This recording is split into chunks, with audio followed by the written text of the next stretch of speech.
Cierto, Ucayali prácticamente es tierra de nadie.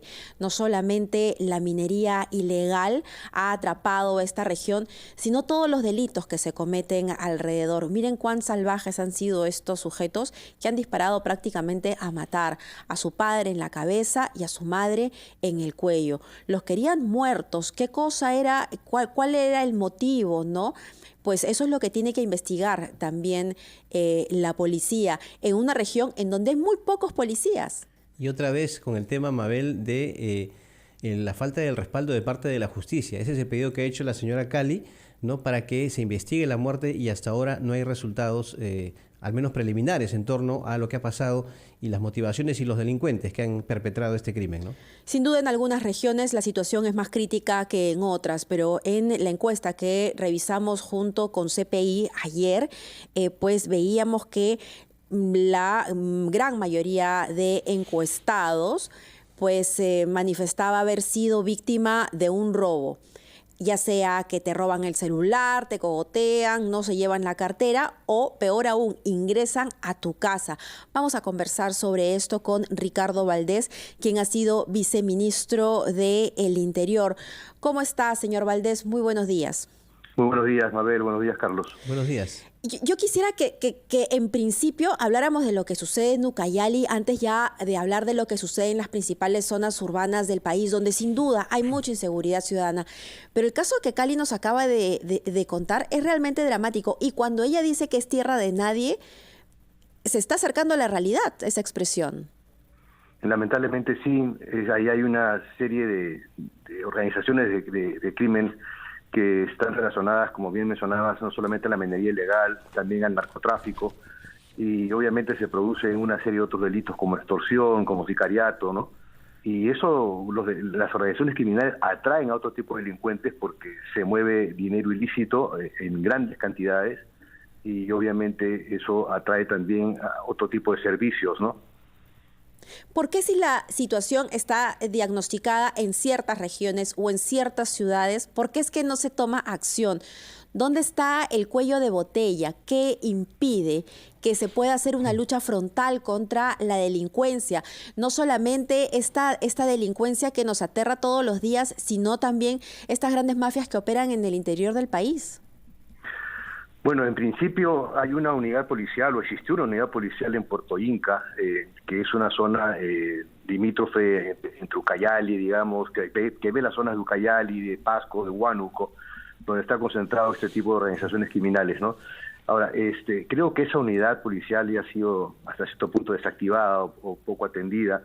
Es una zona muy agreste, muy difícil, pero lamentablemente lo que no estamos viendo un tiempo a esta parte es inversión en la policía, inversión básicamente en los recursos de transporte. Hasta donde yo recuerdo, inclusive habían serias dificultades para el mantenimiento de los vehículos, de las camionetas, inclusive también para la gasolina de las lanchitas de patrullaje. Entonces, hay unas dificultades logísticas sumamente graves, que no solamente están ya en este caso en Ucayali, por ejemplo, en Trujillo. El jefe de Trujillo ha dicho que la mitad de su parque automotor está inhabilitado, no tiene la capacidad de poder arreglarlo. Y en Lima tenemos también cerca del 50% de parque automotor inhabilitado según la Contraloría. Entonces, no es un problema solamente de Ucayali, ahí tenemos serios problemas que tienen que ser atendidos, ¿no? Señor Valdés, en estos 10 meses de gobierno, ¿usted ha podido definir o notar una estrategia clara del Ejecutivo en la lucha contra la inseguridad ciudadana, contra la delincuencia? Le pido por favor que nos espere un minuto. Escuchamos nuestros titulares de media hora y usted podrá brindarnos luego su respuesta. Estamos conversando aquí en la rotativa del aire, 7:36 de la mañana, con el ex viceministro del Interior, Ricardo Valdés, respecto a la inseguridad ciudadana, los niveles de delincuencia y además todo esto reflejado en la reciente encuesta de CPI, que revela que casi el 50% de personas consultadas ha sido víctima de robo en sus propias viviendas. Yo le preguntaba, señor Valdés, si es que hay definitivamente una estrategia clara del Poder Ejecutivo en el tema de la lucha contra la delincuencia para reducir los niveles de inseguridad ciudadana en estos 10 meses de gestión. La respuesta directa y honesta, Carlos, es que no. Y es muy difícil de que una estrategia pueda implementarse o siquiera diseñarse con 5 ministros del Interior en 10 meses y con 4 comandantes generales. Lo que me queda claro es que ha existido y existe una estrategia en todo caso para manejar la policía, para cooptar la policía, para cooptar el Ministerio del Interior, direcciones como autoridades políticas. Recientemente salió un informe sobre SUCAMEC y sobre todo divisiones policiales importantes en las investigaciones que además involucran a dirigentes de Perú Libre, en la DIRCOTE, en lavado de activos, en la DIVIAC. Entonces, esa es la estrategia y eso es lo que ha venido ocurriendo, y creo que han estado más entretenidos en manejar información y en manejar procesos que en manejar una estrategia para la seguridad ciudadana. Ahora, una de las medidas implementadas en estos 10 meses, señor Valdés, ha sido el estado de emergencia. Estado de emergencia, sí. ¿Qué resultados ha tenido para usted? ¿Ve usted algún resultado positivo?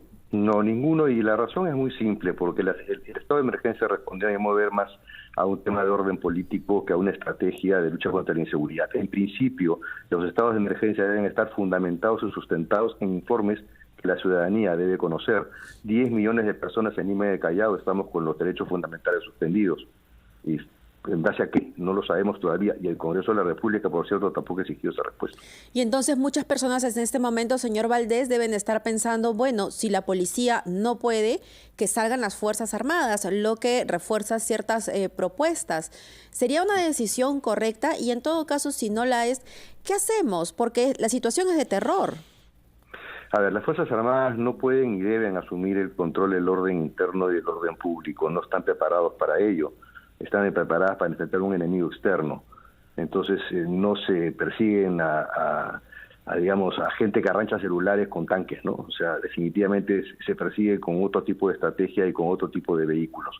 Entonces, definitivamente las Fuerzas Armadas podrán colaborar en el manejo del orden público en ciertas circunstancias, pero no en la lucha contra la inseguridad ciudadana. Eso es una labor de un conjunto de unidades, no solamente policiales, también de los alcaldes, que deben poner sus recursos en ello. Para eso están también los impuestos que pagamos para el serenazgo, y además también debiera ponerse en valer, digamos, el Consejo Nacional de Seguridad Ciudadana, que debe presidir el presidente Castillo, y ahí apenas se tenía una reunión hace muy poco. Entonces hay una serie de temas que han sido abandonados, que merecen obviamente una reflexión mucho más profunda, pero sin lugar a dudas, decisión política para enfrentar la inseguridad ciudadana es lo que hace falta y no la estamos viendo.